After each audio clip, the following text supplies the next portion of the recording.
Hi hello నమస్తే. నేను journalist Sai. ఒక 2-3 రోజుల నుంచి టీడీపీ నుంచి విమర్శలు ఒక స్థాయి అంటే ఒక లైన్ దాటి వినిపిస్తున్నాయి.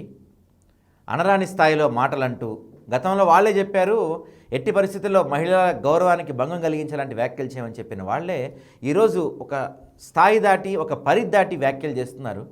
ఎందుకు ఇంత ఫ్రస్ట్రేషన్ కనిపిస్తుంది కూటమి నేతల్లో? అసలు ఏం జరుగుతుంది? ఇలాంటి విషయాన్ని మనతో మాట్లాడడానికి సీనియర్ పొలిటికల్ విశ్లేషకులు పురుషోత్తం గారు ఉన్నారు మనతో. సార్ నమస్తే. సార్ నమస్తే సాయి గారు. తిరుపతిలో జనసేన సంబంధించిన ఒక మహిళ కావచ్చు, మొన్న టీడీపీ సీనియర్ నాయకులు పట్టాభి గారు కావచ్చు, వీళ్ళిద్దరూ మాట్లాడుతూ అంటే అనరాని పదజాలంతో మరీ ఒక పొలిటికల్లో దిగజారుడుతనం ప్రదర్శించే మాటలు మాట్లాడుతున్నారు. అంటే ఇంత ఫ్రస్ట్రేషన్ ఇలాంటి మాటలకు ఏం కారణం అయి ఉండొచ్చు సార్? అంటే రెండు వేరువేరుగా చూడాలి.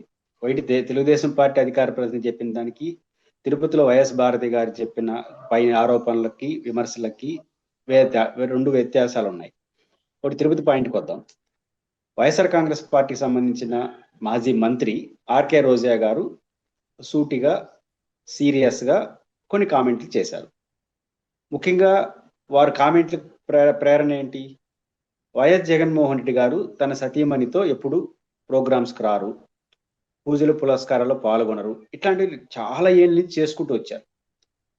ఉగాది సందర్భంగా వైఎస్ భారతి గారు, వైఎస్ జగన్మోహన్ రెడ్డి గారు చాలా సాంప్రదాయ పద్ధతిలో తన పార్టీ ఆఫీసులో సాంప్రదాయబద్ధంగా ఉగాది కార్యక్రమాల్లో పాల్గొన్నారు. వాళ్ళ పార్టీ నాయకత్వం అందరూ పాల్గొన్నారు. చాలా పద్ధతిగా సాంప్రదాయాలు పాటిస్తూ చేశారు. ఒక రకంగా వారి జంట, జగన్మోహన్ రెడ్డి గారు భారతి గారి జంట చూస్తే ఒక మోడల్గా, హుందాగా ఉన్న తీరు మొత్తం రాష్ట్రంలో ఇట్లా ఉండాలి కదా అన్నట్టుగా ఆప్యాయంగా చూసుకున్నారు. మా ఇంటి ఆడపడుచు అన్నట్టుగా చూసుకున్నారు. ఇట్లాంటి సందర్భంలో చంద్రబాబు నాయుడు గారు సతీమణి గారితో వెళ్ళలేదు. పవన్ కళ్యాణ్ గారు సతీమణి గారితో విషయం చెప్పలేదు. చెప్పాలని నేను అనట్లేదు. చంద్రబాబు గారైనా జగన్మోహన్ రెడ్డి భక్తి అనేది ఇండివిజువల్. ఒకరే పోవచ్చు, ఇద్దరే పోవచ్చు, కుటుంబ సమేతంగా పోవచ్చు, పిల్లలతో పోవచ్చు, ఇండివిజువల్ పోవచ్చు, తప్పేం లేదు. కానీ రోజా గారి కాన్సెప్ట్ ఏంటి? మా నాయకుడు విషయంలో పదే పదే మాట్లాడినారు కదా, మరి మీరెందుకు తీసుకురాలేదు మీ సతీమణి అని మాట్లాడారు వారి స్టైల్లో. తప్పు ఇక్కడ పాయింట్ కాదు. దాదాపు కొన్ని సంవత్సరాలుగా భారతి గారి పేరు చెప్పి ఎంత ఇబ్బంది పెట్టారు మీరు, ఎంత అవమానిస్తూ మాట్లాడారు. తిరుమల ఎప్పుడు జగన్ వచ్చినా కదా భారతి గారు ఎందుకు రాలేదని క్వశ్చన్ చేసినారు కదా. రావాలని రూల్ లేదు, ఇండివిజువల్ గా రావచ్చు, ఏ శాస్త్రం ఏం చెప్పదు. కానీ అట్లా చేశారు కదా. మరి ఈరోజు మా జగన్ అన్న, మా భారతి గారు అంత సాంప్రదాయబద్ధంగా పాల్గొన్నారు, మరి మీరెందుకు పాల్గొనలేదు, ఇప్పుడు సమాధానం చెప్పండి అని మాట్లాడారు. దానికి వారి స్టైల్లో వారు మాట్లాడినారు.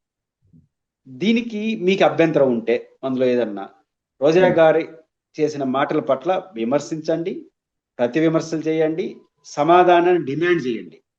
వారు ఖచ్చితంగా ఆన్సర్ చేస్తారు. ఎవరేం పారిపోయే మనిషి కాదు. అయితే వాళ్ళ పార్టీ సమాధానం చెప్పుకుంటుంది. వదిలేసి రోజా గారి వ్యాఖ్యల్లో లేని విషయాలని, సంబంధం లేని విషయాల్ని వైఎస్ భారతి గారి పట్ల పరుష పదజాలాలు వాడుతుంది. ఒక మాజీ ముఖ్యమంత్రి గారి కోడలు, ఇంకొక మాజీ ముఖ్యమంత్రి గారికి సతీమణిగా ఉన్నటువంటి ఉన్నత విద్యావంతులైన భారతి గారి పట్ల, ఈ విషయంతో సంబంధం లేని వ్యక్తి పట్ల పరుష పదజాలాన్ని వాడే పద్ధతిలో వాళ్ళ స్థాయి నుంచి మాట్లాడారు. చాలా అభ్యంతరకరం. అది జనసేన కూడా అంత మంచిది కాదు. రోజా గారు ఎక్కడ కూడా వారి సతీమణులను అవమానించలేదు. రోజా గారి వ్యాఖ్యలను సమర్థించడం, విమర్శించడం నా ఉద్దేశం కాదు. వారి నేపథ్యం ఏంటంటే పదే పదే జగన్ గారి సతీమణి, వాళ్ళ నాయకుడు సతీమణి గారి నుంచి మాట్లాడారు కదా, ఇప్పుడు మీ సతీమణులు ఎక్కడున్నారని అడిగారు. దీంట్లో తప్పు ఒప్పులే ఉండవు. క్వశ్చన్ కౌంటర్ క్వశ్చన్ అంతే. దీంట్లో తప్పు ఒప్పులు సిద్ధాంతాలు ఏమి లేవు. మీరు ఇన్ని రోజులు అట్లా చేశారు, ఇప్పుడు అవకాశం మీరు ఇచ్చారు కాబట్టి ఆమె అటాకింగ్ లో మూడ్ లో వెళ్ళింది. దానికి ఖచ్చితంగా ఆమె వ్యాఖ్యలు మీకు అభ్యంతరంగా ఉంటే డైరెక్ట్ గా మాట్లాడండి. వారి సతీమణుల్ని విమర్శించేగా లేనప్పుడు డైరెక్ట్ గా భారతి గారి పేరు ఎందుకు ప్రస్తావిస్తారు మీరు? ఇది సరైనది కాదు. ఆమె ఏమన్నారు, మా భారతి గారు ఎంత చక్కగా పడినావు, నువ్వు భారతి గారిని గారు చూస్తే మా ఇంటి ఆడపడుచులాగా అనిపిస్తారు, తప్పేంటి అని ఆమె అంటుంది. సమాజంలో అట్లే ఉంటుంది. భారతి గారు చాలా హుందాగా ఉంటారు, సాంప్రదాయబద్ధంగా ఉంటారు. ఏ సాంప్రదాయాల్లో పాల్గొంటే ఆ సంప్రదాయాల్లో పూర్తిగా అమికబుల్ గా ఉండిపోతారు. ఆ సంప్రదాయాలు పూర్తిగా నిండుదనం కనిపిస్తుంది. మా ఇంట్లో ఉన్న వ్యక్తి అన్నట్టు ప్రతి ఒక్కరు భావిస్తారు. అది ఆమె చెప్పింది. ఎంత చక్కగా పాల్గొన్నారు మా అన్న వదినని, తప్పేంటి? వాళ్ళ పార్టీ నాయకుడు సత్యమణి గురించి మాట్లాడు. మీరు కూడా చెప్పండి, మా వాళ్ళు ఇంకా బాగా పాల్గొన్నారు, ఈ రోజు పాల్గొనలేదు, రేపు పాల్గొంటారని చెప్పండి. అట్లా కాకుండా వ్యక్తిగతంగా నేరుగా భారతి గారిని అటాక్ చేయడం, వాడడానికి వీలైన భాష మాట్లాడడం ఉమ్, చాలా అభ్యంతరకరం. అదేమి మాట్లాడిన వాళ్ళ స్థాయిని పెంచదు, ఆ ఆ పార్టీ ప్రతిష్ట పెంచదు, నష్టం మీకే. ఉమ్, కాబట్టి భారతి గారి పట్ల చాలా అభ్యంతరంగా వారు మీరు ఇలా మాట్లాడేస్తే భయపడే సమాచారం కాదు. ఎందుకంటే ఉమ్, భారతి గారి పైన జరిగినంత దాడి అసలు రాజకీయాల్లో నేరుగా లేని వ్యక్తి, ఏనాడు రాజకీయాల్లో జోక్యం చేసుకునే వ్యక్తి, తన పనేంటో తాను చేసుకోబోయే మనస్తత్వం గల భారతి గారి పట్ల దాడి చేయని రోజు లేదు. వాటన్నిటిని తట్టుకొని వారు నిబ్బరంగా ఉంటున్నారు. కాబట్టి ఇట్లాంటి మాటలకు భయపడే సమాచారం ఏం కాదు. వాళ్ళు అభిమానించే వాళ్ళు నొచ్చుకోండొచ్చు, వారు గట్టి నిలబడతారు, మరింత పటిష్టంగా ఉంటారు. భారతి గారిని విమర్శిస్తే నష్టం మీకే తప్ప ఆమెకైతే కాదు. వాళ్ళు జనసేన పార్టీ వాళ్ళు ఆలోచించుకోవాలి. రెండు, పట్టాభి గారు. పట్టాభి గారికి సంబంధించి నాకు ఆశ్చర్యం ఏంటంటే సంబంధం ఏంటో నాకు అర్థం కాదు. ఉమ్, ఇప్పుడు రాజశేఖర రెడ్డి గారి మరణం, ఆ తర్వాత సంతకాల సేకరణ, ఏమి సంబంధం దీంట్లో అంటగడుతున్నారు? ఉమ్, మీరు ఎందుకు అంత రెచ్చిపోవాలి? ఉమ్, మీరు చూసారా మీరు ఆరోపణ ఏంటి? కుటుంబాలు విలువలు వాటిపైన మాట్లాడుతున్నారు, మీకెందుకు అది? ఉమ్, అవును. శర్మిల గారు, విజయమ్మ గారు లీగల్ గా ప్రొసీడ్ అయ్యారు, లీగల్ క్వశ్చన్ చేస్తారు, అవుతారు. ఇప్పుడు విజయమ్మ గారు చెప్పినవి మీరు నమ్మేట్టుగా అంటే, శర్మిల గారు చెప్పేది మీరు అంగీకరించారు అంటే గతంలో చెప్పినట్టుగా నమ్మండి. ఉమ్, గతంలో శర్మిల గారు, విజయమ్మ గారు మీ పార్టీ గురించి బ్రహ్మాండంగా ఆరోపణలు, దాన్ని కూడా ఒప్పుకుంటారా? వాళ్ళు చెప్పేదంతా కరెక్ట్ అయితే. ఈ రోజు మీకు జగన్ విమర్శిస్తున్నారు కాబట్టి శర్మిల గారు కరెక్ట్, విజయమ్మ గారు కరెక్ట్.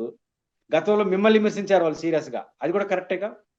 ఇప్పుడు కరెక్ట్ అది ఒప్పుకుంటారా తెలుగుదేశం పార్టీ వాళ్ళు? అంటే వాళ్ళ కుటుంబ వ్యవహారం వాళ్ళు చూసుకుంటారు. విమర్శించండి, మీ కుటుంబ వ్యవహారాల్లో మీరు సరిగ్గా లేని విమర్శించండి. దాన్ని తీసుకొచ్చి సరాసరి రాజశేఖర రెడ్డి గారి మరణానికి దగ్గర తీసుకొచ్చి జగన్ గారు సంతకాలు పెట్టించలేదని డిప్యూటీ సీఎం తెలంగాణ చాలా నిర్మోహమాటంగా అనేక ఇంటర్వ్యూలు చెప్పాడు. అది మా ఇంటెన్షన్, ఆయనకి ఏం తెలియదు అని చెప్పాడు. ప్రజెంట్ ఆయన ఏమి అనామకులు కాదు, డిప్యూటీ సీఎం ఆఫ్ తెలంగాణ. కాబట్టి మొన్న మీ అధ్యక్షుడు చంద్రబాబు నాయుడు గారు కలిసి పెళ్లి పోయొచ్చారు, ఆశీర్వదించడానికి పోయొచ్చారు చంద్రబాబు గారు కూడా. అంత మంచి రాజకీయ నాయకుడు ఈ రోజు కూడా చెప్తున్నాడు ఆయనకి ఏం సంబంధం లేదు అని చెప్పి. రెండో, సంతకాలు పెట్టేస్తే ముఖ్యమంత్రి ఇచ్చే పరిస్థితి కాంగ్రెస్ లో ఉండదన్న విషయం ప్రపంచం అంతా తెలుసు. కాబట్టి జగన్మోహన్ రెడ్డి గారిని క్యారెక్టర్ అసెస్ చేస్తూ, ఏదో తండ్రిని గౌరవించిన వ్యక్తిగా, తల్లిని గౌరవించిన వ్యక్తిగా, అంటే ఆయన క్యారెక్టర్ ని అగౌరవపరచడం కోసం, అంటే జగన్మోహన్ రెడ్డి గారు ప్రెస్ మీట్ లో ఏమైనా అంశాలు స్పందించరు, జగన్మోహన్ రెడ్డి గారు చేసే విమర్శలకు సమాధానం చెప్పరు, దేనికంటే డైరెక్ట్ గా అటాక్, క్యారెక్టర్ అసెస్ చేయడం చేసేస్తే నైతిక స్థైర్యం దెబ్బతింటుంది. కాబట్టి జగన్ గారి పైన చేసిన, భారతి గారి పైన చేసిన వాళ్ళు నొచ్చుకుంటారేమో కానీ మరింత పట్టుదలగా నిలబడతారు. వాళ్ళ ఆత్మస్థైర్యాన్ని వ్యక్తిగత కారణంతో క్యారెక్టర్ అసాస్ చేస్తూ తగ్గించలేరు. ఆ ప్రయత్నం మీరు చేస్తే మరింత పట్టుదలగా మారతారు తప్ప వారైతే వెనక్కి తగ్గరు. ఆ విషయాన్ని రెండు పార్టీలు గుర్తిస్తే మంచిది. రైట్. అయితే సార్, ఇప్పుడు అంటే ఇలాంటి వ్యక్తిగత దూషణలని కూటమి అధినాయకత్వం ఏమన్నా కంట్రోల్ చేసే అవకాశం ఉంటుందంటారా? ఇంక నుంచి ఇలాంటివి ఎక్కువ అవకాశం ఉంటుంది అనుకోవచ్చాము? ఏ నాయకుడు, చంద్రబాబు గారైనా, లోకేష్ గారైనా, పవన్ కళ్యాణ్ ఏం చెప్పి మీరు మాట్లాడని చెప్పరు, ఏ పార్టీ నాయకులు చెప్పరు. వీళ్ళు వాళ్ళ మెప్పు కోసం ఇష్టం వచ్చినట్టు మాట్లాడుతుంటారు. అయితే నాయకుల యొక్క వాళ్ళు మాట్లాడడానికి కారణం వాళ్ళు ఇండివిజువల్. ఇది చంద్రబాబు గారు, లోకేష్ గారు, పవన్ కళ్యాణ్ గారు, జగన్ గారు చెప్పరు, అంత అవసరం వాళ్ళకి లేదు. కానీ మాట్లాడిన తర్వాత మీ రియాక్షన్స్ ఉండాలి. మాట్లాడడానికి మీ కారణం కాదు, ఏదో మీ మెప్పు కోసం మాట్లాడుతుంటారు. కానీ మాట్లాడేసిన తర్వాత దాని పట్ల సీరియస్ గా ఉండాలి, సీరియస్ యాక్షన్స్ తీసుకోవాలి. తీసుకోకపోతే మీరు పురమాయించకపోయినా మీరు పురమాయించినట్టుగా భావించాల్సి వస్తుంది. అదే అభ్యంతరం. మీరు పని అప్పగించుండరు, కానీ వాళ్ళు చేసిన తర్వాత మౌనంగా ఉంటే మీరు మౌనంగా అర్ధాంగీకారం ఉంటారు కదా. కాబట్టి మీరు సరైన రియాక్షన్స్ కాకపోతే మీరే చెప్పారని భావించడానికి స్కోప్ ఉంటుంది. అది వాళ్ళ పార్టీ నాయకత్వం గుర్తించుకోవాలి. ఓకే.